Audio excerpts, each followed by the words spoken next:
वीना कुमारी जी पटना से। राधे राधे महाराज जी, आपके चरणों में कोटि कोटि प्रणाम। गुरुजी, ग्रस्त जीवन में रहकर भगवत प्राप्ति संभव नहीं लगता। क्या पूरी जिम्मेदारी हो जाने के बाद ग्रस्त जीवन का त्याग कर सकते हैं बिना भागवतिक माहौल के, सत्संग के? त्याग करके कहाँ जाओगे? कहाँ जाओगे त्याग करके? बस भ्रम है, तुम्हारा भ्रम है। बात इसकी नहीं है, बात है हमें सुलझ करके चलना है। सुलझ भागने से कहीं भगवत प्राप्ति होती है? कहीं जाने से भगवत प्राप्ति होती है? अगर कहीं जाने से हो तो चलो अपने सब लोग चलते हैं, भगवत प्राप्ति हो जाए। बताओ कहाँ जाया जाए? आप हमें स्थान बताओ कि वहां चलो तो भगवत प्राप्ति हो जाएगी। वहीं हम तुम्हें दिखाएंगे माया का तांडव। जहां आप कहोगे भजन करो, जहां भी हो, हम जैसी पद्धति से कहें वैसे भजन करो, आपको भगवत प्राप्ति हो जाएगी। पति में भगवान को देखो, सास ससुर में भगवान को देखो, रसोई बनाओ राधा राधा रटते हुए, पति में भगवान को देखकर उसको पवाओ, सास ससुर परिवार के जनों को पवाओ, राधा राधा राधा, भगवत प्राप्ति हो गई। कुछ नहीं, कलयुग है। अपने घर में रहो, अपने पति को भगवान मानो, अपने परिवार को भगवान का जन मानो, नाम जप करो, अच्छे भाव से सेवा करो, इसी से भगवत प्राप्ति हो जाएगी। वही काम हम कर रहे हैं। अपना भगवत स्वरूप मान रहे, सब मेरे हो और कोई मेरा नहीं है। सबसे प्यार से बात कर रहे हैं, सबसे प्यार से मिल रहे हैं, पर किसी से प्यार नहीं है। बस यही पद्धति अपनानी है आपको। सबसे प्यार करो, लेकिन भगवान की भावना से करो। तो किसी के शरीर से प्यार नहीं है, भगवान से प्यार है, भगवान को प्राप्त हो जाओगी। कितनी ऐसी गृहस्थ माताएं बहनें हुई हैं जो दिव्य संत हुई हैं, लेकिन उनको कोई जानता नहीं। मान लो बड़े संतों में जैसे मीरा जी, तो भावी की मीरा जी संत थी, गंगा यमुना बाई या भागवती बाई या करमेठी बाई, करमती बाई, लेकिन ऐसी हजारों घर गृहस्थी में माताएं बहनें हो गई जो भगवान को प्राप्त हो गई। कौन जानता है उनको? आप अंदर अंदर नाम जप कर रहे हैं, हर कष्ट सह रहे हैं, परिवार को पवा रहे हैं, परिवार का पोषण कर रहे हैं, भगवान को अपना मान रहे हैं, भगवान को प्राप्त होगे। बात समझना है। भाग के कहाँ जाओगे? जहां भाग के जाओगे वहां भी तो माया है। माया कोई ऐसी थोड़ी, माया यहां से लेकर ब्रह्मलोक तक है। ब्रह्मलोक तक, ऊपर के 7 लोक, नीचे के 7 लोक, कहां भाग के जाओगे? कलयुग है, अपने घर में रहो, संतों के प्रवचन सुनो और अपने घर में भजन करो।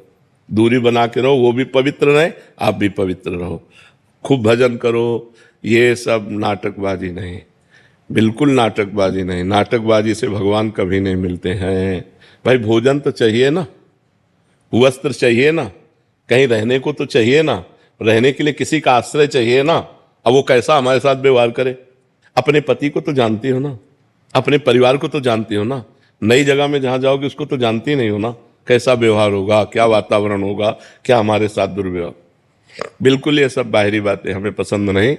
अपने घर में रहो, धर्म की कमाई से अपने परिवार का पोषण करो, भगवान का नाम जप करो, भगवान के आश्रित रहो, वो कृपा करेंगे, आपको प्राप्त हो जाएंगे। भगवत प्राप्ति कठिन नहीं है, भगवान की प्राप्ति का मार्ग जानना कठिन है। अगर मार्ग जान जाओ तो कोई कठिन नहीं भगवत प्राप्ति। घर गृहस्थी परिवार सब जगह भगवान है। कहो सो कहाँ जहां प्रभु नाही। नाम जप करो, घर गृहस्थी में जहां हो वहीं परिवार को अपना भगवान मानकर सेवन करो, उसी से भगवत प्राप्ति। कहीं भागने की जरूरत नहीं। महाराज जी, जहां मन लगाने को कहते हैं वहां मन सहजता में लगता नहीं, और जहां छोड़ने के लिए कहते हैं वहां सहजता में लगता है। हाँ, ये माया का तो खेल है। पर इतना ही तो हमें देखो, हमने ये नहीं कहा कि आप पति को छोड़ दीजिए, हमारी बात को समझिए। और कहा कि पति से और प्यार कीजिए, उसे भगवान मान लीजिए। जैसे ये हो कि हम जहां मन लगाना होता है वहां लगता नहीं, जहां हटाना होता है तो वहां लग जाता है, तो हम वहीं लगा रहे हैं। पति से हमारे शरीर का पोषण होता है, वासनाओं की पूर्ति होती है, हम उसको भगवान मान लेते हैं। पति को पहले मनुष्य मानकर प्यार कर रहे थे, अब भगवान मान के प्यार करेंगे, और अधिक प्यार करेंगे। सास ससुर को पहले मनुष्य मान रहे थे, अब उन्हें भगवान मान के प्यार कर रहे हैं। मतलब हमें टिकिया प्यारी लग रही है तो बिहारी जी को अर्पित, प्रभु आप पाओ और आप प्रसाद पाओ, और टिकिया बिहारी जी को अर्पित कर दो तो वही तुम्हारा भजन बन जाएगा, वही भजन बन जाएगा। हाँ, और भगवत प्राप्ति कोई कठिन नहीं है, केवल समझना कठिन है। कि अगर आप ऐसा समझते हो भभूत रमा लिया, किसी गुफा में जाके बैठ गए, ऐसा कोई ये सब करके देखा है जीवन में? अंतिम में जो आकर के हम बैठे वो तुम्हें इसीलिए कह रहे हैं हमारा भाव शुद्ध हो जाए।